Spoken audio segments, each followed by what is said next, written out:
Hello. One of the things that happens to all of us, if you're in a relationship with a person like this, you end up distancing yourself from your family and friends and you isolate yourself. It can happen to anyone that is in a relationship like this. And it does, I think, to all of us. And the reasons are vast, but a simple one is you don't even feel like you're part of the world anymore. You feel removed from everybody. You have this big thing going on that either somebody doesn't know about, so that makes you feel removed, or if your friends or family do know about it, then they're wondering why you're still in it. Because, of course, unless you're in it or have been through this, it's very difficult to explain this to somebody else. You even choose to isolate when you could go out. Say, for example, I knew somebody once that the narcissist would go out. She would say no to spending time. She had hours and hours and hours. That narcissist wasn't coming home till 2 a.m. And she knew that he was going to come in drunk, not be nice, but she stayed home. Because how are you going to go out knowing that that's happening to you? Even if you went out and were home by 10 o'clock and you had a great night with girlfriends, whatever, how could you have a great night knowing what's to come? So it's very isolating. You choose to stay home, even on nights that you could go out.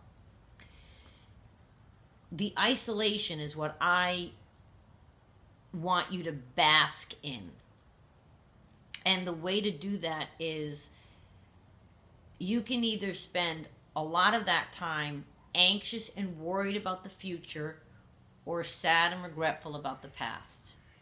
Or you can choose to remain in your present moment and think about the blessings and joy that are around you. I've become very good at that. This is a Buddhism philosophy, and I've been reading Buddhism for 30 years. And it takes work, it takes practice, and it takes a lot of concentration. But you have to just sit. The only place that we have control over is right now. The future, you can be anxious and worried all you want. No control over it. The past, you can be sad and regretful all you want. No control. Now, I've learned I totally accept my path. I like where I've landed. I appreciate the journey. So that's another thing that you can work on if you're sad and regretful. Try to look at where you landed and look around for joy. Now, you might say, Renee, I have no joy. Trust me. And your situation might be awful, and I'm not saying it isn't. But think about health. Do you have health? Renee, I don't. No, I'm not. Okay. Do your children have health? Your parents, people around you, friends, family. I always think about health because, of course, that's the most important thing. So feel grateful for the blessings and the joy of the healthy people you think in your mind that have that gift of health. Think about, your children, your parents, your job, anything around you that you think is joyful. I want you to revel in that.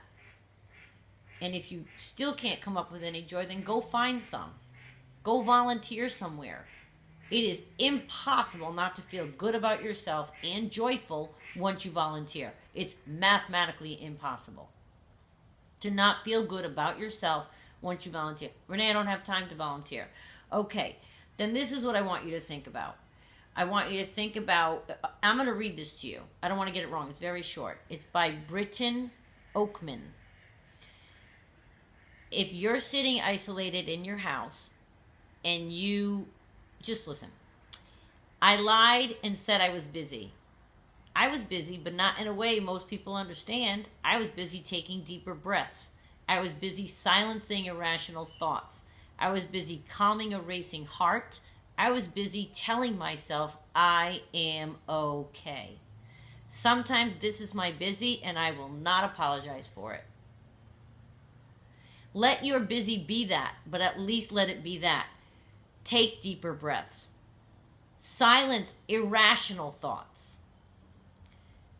Calm your racing heart and tell yourself you're okay. Even if you don't feel okay. You might be looking in the mirror, listening to this video on the counter going, I certainly don't look okay. Or last night did not seem okay. Or the fight we had today certainly didn't seem okay. Or maybe you've broken up and I certainly don't feel okay. But you're in your present moment with yourself.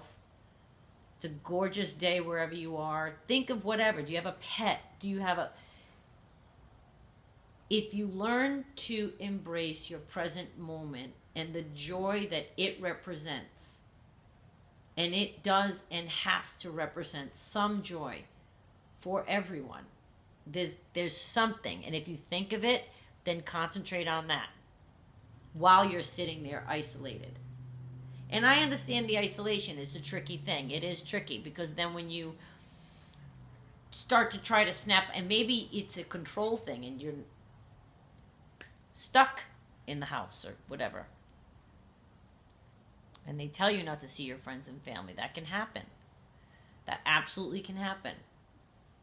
If they're that kind of controlling narcissist that they tell you, and then you start to listen and you believe them, but the more you learn, the more we do, right? Okay, so when you have time and you are isolated, tell yourself you're okay.